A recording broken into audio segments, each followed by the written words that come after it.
इन C sharp collection जो होती है वो आपकी तीन तरह की होती है। फर्स्ट होती है आपकी नॉन जेनरिक कलेक्शन, सेकंड होती है आपकी जेनरिक कलेक्शन एंड थर्ड होती है आपकी कंकरेंट कलेक्शंस। जो नॉन जेनरिक कलेक्शन होती हैं they can increase and shrink dynamically. तो सबसे पहले हम नॉन जेनरिक कलेक्शन के बारे में इस वीडियो में पढ़ेंगे। तो जो नॉन जेनरिक कलेक्शन के अंदर आपकी जो कलेक्शंस होती हैं, एक होता है आपके पास एरे लिस्ट, सेकंड होता है आपके पास क्यू, थर्ड होता है आपके पास स्टैक एंड फोर होता है आपके पास हैश टेबल। तो सबसे पहले हम एरे लिस्ट के बारे में डिस्कस करते हैं। अगर हमने एरे लिस्ट को यूज करना है तो हमें system dot collection name space project में यूज करनी पड़ेगी। तो यहाँ पे मैं यूजिंग सिस्टम डॉट कलेक्शन ये नेम स्पेस मेरे को इंक्लूड करनी पड़ेगी। और यहाँ पे मैं एरे लिस्ट हमारे पास जो होती है वो क्लास होती है, तो हमें इस पे ऑपरेशन करने के लिए पहले इसका ऑब्जेक्ट बनाना पड़ता है। तो यहाँ पे मैं array list new array list, तो यहाँ पे मैंने इसका एक ऑब्जेक्ट बना दी। तो एरे लिस्ट के अंदर हमारे पास जो एलिमेंट्स होते हैं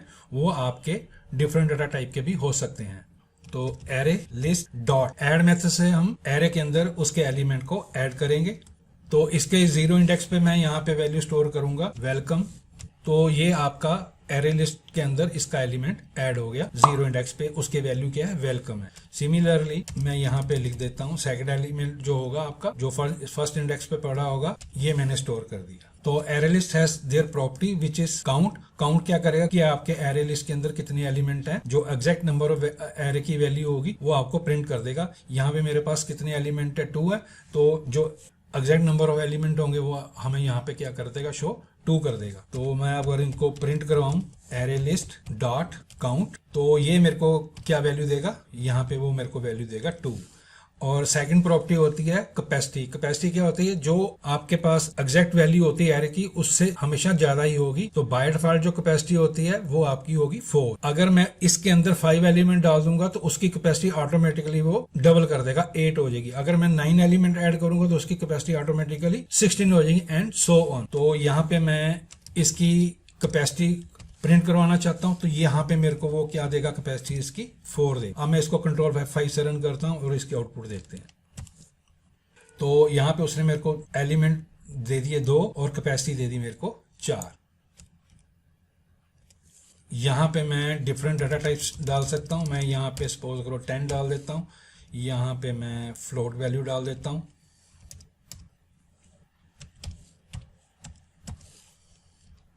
और यहाँ पे मैं डाल देता हूँ 45। अब इसके अंदर एलिमेंट कितने हो गए आपके पास 5, तो यहाँ पे मेरे को क्या आउटपुट देगा ये 5। नाउ अब इसकी कैपेसिटी डबल होकर क्या हो जाएगी 8 हो जाएगी, बिकॉज उसने ऑटोमेटिकली उसकी कैपेसिटी को डबल कर दिया। अब मैं अगर कंट्रोल F5 से रन करूंगा तो ये मेरे को 5 एंड 8 देगा। तो उसने मेरे को exact number of element in the array list which is 5 और कैपेसिटी मेरे को उसने यहाँ पे 8 दे दी है। अगर हमने एरे लिस्ट के अंदर मल्टीपल एलिमेंट्स ऐड करने हैं तो हमारे पास होता है ऐड रेंज। तो मैं यहाँ पे एक अनदर ऑब्जेक्ट बनाता हूँ एरे लिस्ट ऑब्जेक्ट 1 और इसका नाम न्यू एरे लिस्ट, और मैं यहाँ पे इसको इनिशियलाइज भी कर सकता हूँ। तो यहाँ पे मैं स्टोर कर देता हूँ 60,70 array list dot add range और मैं जो ऑब्जेक्ट 1 है इसके अंदर पास कर देता हूं। अब मेरे पास एरे लिस्ट के अंदर कितने एलिमेंट आ जाएंगे 7 और उसकी कैपेसिटी क्या आ जाएगी यहाँ पे 8। तो काउंट उसने कर दिया 7 और कैपेसिटी कर दी 8।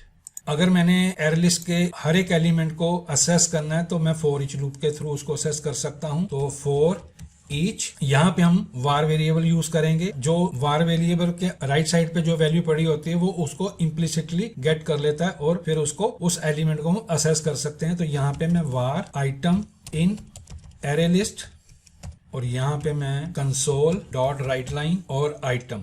तो ये मेरे को जीरो इंडेक्स पे जो वैल्यू पड़ी है welcome coding rack 10 20.25 45 then 60 and 70 मेरे को प्रिंट करके दे देगा।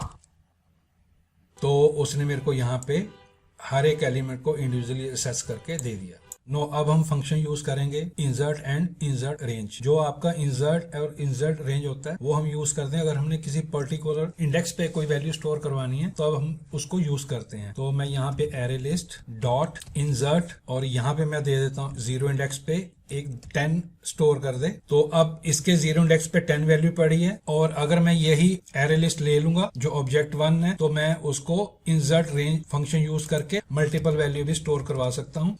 इंसर्ट रेंज और यहाँ पे मैं पास कर दूंगा 1 इंडेक्स पे इसके 2 एलिमेंट इंसर्ट कर दे। तो 0 इंडेक्स पे मेरे पास अब वैल्यू क्या आएगी 10 आएगी और 1 इंडेक्स से उसकी वैल्यू 60 एंड 70 और ये नीचे उसके शिफ्ट हो जाएंगे। अब अगर मैं इसको कंट्रोल F5 से रन करूंगा तो सबसे पहले मेरे पास वैल्यू क्या आएगी 10 आएगी, देन 60 आएगी, 70 आएगी एंड उसके बाद ये वाली सारी वैल्यू आएगी। तो यहाँ पे उसने मेरे को क्या दे दिया 10, 60, 70 और बाकी वैल्यू उसने वैसे ही प्रिंट करवा दी। नाउ अब हम फंक्शन यूज करेंगे remove and remove add. Now अब मैं इसको डिलीट कर देता हूं। तो अब मैं यूज करूंगा रिमूव फंक्शन। तो ये मेरी एरे लिस्ट है डॉट रिमूव, यहाँ पे मैं पास कर देता हूं 10। अगर वो एलिमेंट 10 यहाँ पे पड़ा होगा एरे लिस्ट के अंदर तो वो जो फर्स्ट ऑकरेंस होगा उसी को वो डिलीट करेगा। तो यहाँ पे मेरे पास ये आपका एरे से डिलीट हो जाएगा। तो उसने मेरे को यहाँ पे वो 10 एलिमेंट मेरे को शो नहीं कर। अगर मैंने इंडेक्स यूज करना है कि किसी पर्टिकुलर इंडेक्स पे जाके उसको वो डिलीट करे तो यहाँ पे मैं इसको कॉपी कर लेता हूँ, यहाँ पे पेस्ट कर देता हूँ रिमूव एट और यहाँ पे मैं उसका इंडेक्स पास कर देता हूँ। सपोज करो मैंने यहाँ पे 0 पास कर दिया तो जो आपका ये वाला एलिमेंट होगा आपका 0 इंडेक्स पे पड़ा है ये आपका डिलीट हो जाएगा। तो उसने वेलकम 0 इंडेक्स पे था उसको डिलीट कर दिया। अब मैं इसको भी डिलीट कर देता हूं। तो अब मैं कंटेन्स क्या करता है चेक करता है कि आपका एलिमेंट एरे लिस्ट के अंदर है कि नहीं है। तो यहाँ पे मैं इफ लगा लेता हूं, if array list dot contains और ये केस सेंसिटिव होता है। तो यहाँ अगर मैं लिखूंगा वेलकम तो वो एरे लिस्ट में मेरे पास पड़ा है, तब मैं यहाँ पे यूज करूंगा remove array list dot remove और यहाँ पे मैं पास कर दूंगा वेलकम।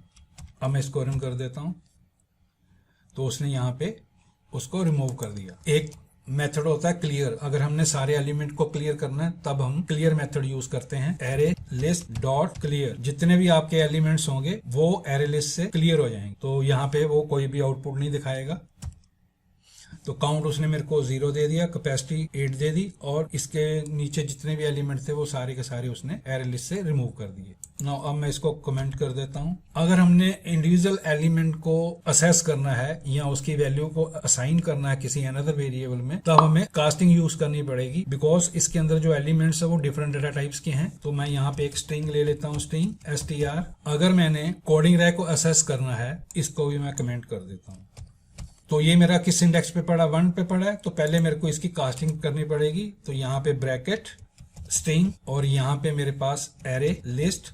अब मैं इसको इंडेक्स के थ्रू असेस करूंगा। तो 1 इंडेक्स पे मेरे पास क्या पड़ा है स्ट्रिंग पड़ा है और यहाँ पे मैं लिख दूंगा console dot right line bracket और str। तो ये मेरे को ये वाली वैल्यू जो इसके अंदर पड़ी हुई है वो मेरे को प्रिंट करके दे देगा। तो उसने मेरे को कोडिंग रैक प्रिंट करके दे दी। ये था जी आपका एरे लिस्ट के बारे में। What is the difference between array and array list. तो जो एरे होते हैं वो भी आपकी कलेक्शन होती हैं, लेकिन वो मल्टीपल डिमेंशन भी हो सकते हैं, but not in the case of array list. ये ऑलवेज आपके सिंगल डिमेंशन होंगे। सेकंड है जो एरे है वो आपके सेम डाटा टाइप स्टोर करते हैं, तो उनको हम स्ट्रॉन्गली टाइप कहते हैं, but not in the case of array list. इसके अंदर आपके जितने भी एलिमेंट्स है वो डिफरेंट डाटा टाइप के हो सकते हैं। थर्ड इंपॉर्टेंट पॉइंट है जो एरे होते हैं वो फिक्स टाइप होते हैं, यानी कि अगर हमने 5 एलिमेंट स्टोर करने हैं तो पहले हमें उसका साइज बताना पड़ता है, but not in the case of array list, they are dynamic in nature. And fourth point ये है कि जो हम एरे यूज करते हैं तो उसको हमें कास्ट नहीं करना पड़ता because of same data type, but not in the case of array list. Array list के एलिमेंट को अगर आपने असेस करना है तो उसको हमें कास्ट करना पड़ेगा।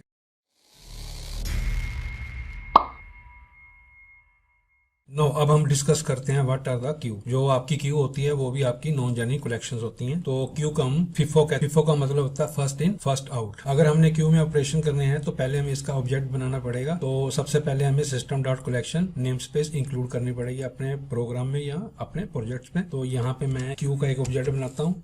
तो अगर हमने क्यू के अंदर कोई एलिमेंट को ऐड करना है तो वो हमारे पास फंक्शन होता है एनक्यू। एनक्यू क्या करता है कि at the end of Q आपका एलिमेंट को वो ऐड कर देगा। तो यहाँ पे मैं एनक्यू में यहाँ पे 1 डाल देता हूँ, यहाँ पे मैं सेकंड एलिमेंट 2 डाल देता हूँ, यहाँ पे मैं 3 डाल देता हूँ, यहाँ पे मैं 100.25, यहाँ पे मैं वेलकम डाल। तो अब मेरी क्यू में कितने एलिमेंट हो गए? 5 एलिमेंट। अगर मैंने क्यू के एलिमेंट को काउंट करना है तो हमारे पास काउंट प्रॉपर्टी होती है, तो वो exact number of element in Q को प्रिंट कर दे। कंसोल डॉट राइट लाइन, तो यहाँ पे क्यू डॉट काउंट, तो यहाँ पे मेरे को क्या आउटपुट देगा? 5। अगर मैंने क्यू के एलिमेंट को असेस करना है तो मैं फॉर ईच लूप के थ्रू इसको असेस कर सकता हूँ।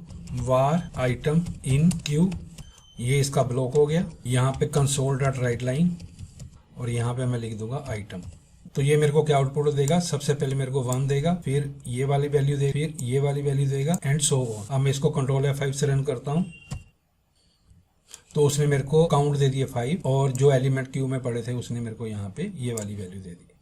अगर मैंने क्यू के एलिमेंट को डिलीट करना है तो उसके लिए मेरे पास dq फंक्शन होता है। तो सबसे पहले हम यहाँ पे चेक करेंगे while q dot count which is greater than 0, और यहाँ पे मैं यूज करूंगा q डॉट dq। ये फंक्शन क्या करेगा? सबसे पहले फर्स्ट एलिमेंट को डिलीट करेगा, फिर सेकंड को, फिर थर्ड को। जैसे ही आपका q डॉट काउंट 0 हो जाएगा तो 0 greater than 0 which is false, तो ये q से बाहर आ जाएगा। ये चेक हमने क्यों लगाया है? अगर हमारे पास q एम्प्टी होगी, अगर हम उसमें डिलीट करने की कोशिश करेंगे तो वो हमें एक्सेप्शन थ्रो करेगा। तो मैं यहाँ पे इसको दोबारा लिख देता हूँ। अब यहाँ पे मेरे को वो काउंट 0 शो करेगा और मेरी जो q है वो उसको 1 by 1 डिलीट कर दे। तो उसने मेरे को यहाँ पे क्या output the? 0। Now for the time being मैं इसको कर देता हूँ कमेंट। अगर मैंने क्यू का फर्स्ट एलिमेंट गेट करना है तो मेरे पास एक फंक्शन होता है, उसको हम कहते हैं पीक। तो मैं यहाँ पे पीक लिख देता हूँ। तो पीक क्या करेगा? मेरे को जो आपकी क्यू में एलिमेंट पड़ा होगा उसको मेरे को प्रिंट करके दे देगा। ये एलिमेंट को डिलीट नहीं करेगा। मैं यहाँ पे 2 और पीक ले लेता हूँ। तो इस केस में मेरे पास जो वैल्यू आएगी वो आपके पास 3 बार मेरे को 1 यहाँ पे प्रिंट करके देगा।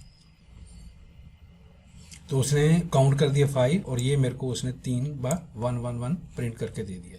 तो there is another function which is called contains. Contain क्या करेगा? अगर आपका क्यू के अंदर एलिमेंट पड़ा होगा तो वो मेरे को आइदर ट्रू या फॉल्स देगा। अगर क्यू के अंदर एलिमेंट पड़ा है तो मेरे को ट्रू रिटर्न करेगा, अदरवाइज मेरे को वो फॉल्स रिटर्न करेगा। तो यहाँ पे मैं यूज कर लेता हूँ कंटेन्स। तो यहाँ पे मैं पास कर देता हूँ 1 मेरा क्यू में पड़ा है, तो ये मेरे को वैल्यू क्या देगा? यहाँ पे ट्रू प्रिंट करके देगा। यहाँ पे मैं डाल देता हूँ 100, तो 100 मेरे पास क्यू में नहीं है तो यहाँ पे मेरे को वो देगा फॉल्स। और इसके अंदर मैं डाल देता हूँ वेलकम, तो ये भी मेरे को क्या प्रिंट करके देगा? ट्रू। तो उसने मेरे को ट्रू दे दिया, फॉल्स दे दिया एंड ट्रू दे दिया। तो हम समराइज कर लेते हैं। क्यू जो होती है उसको हम फिफो कहते हैं। जो अब भी हमने कोई एलिमेंट ऐड करना है तो वो end of the Q add होगा। अगर जब भी हमने कोई एलिमेंट रिमूव करना है तो वो फर्स्ट एलिमेंट जो क्यू में पड़ा होगा उसको डिलीट करेगा।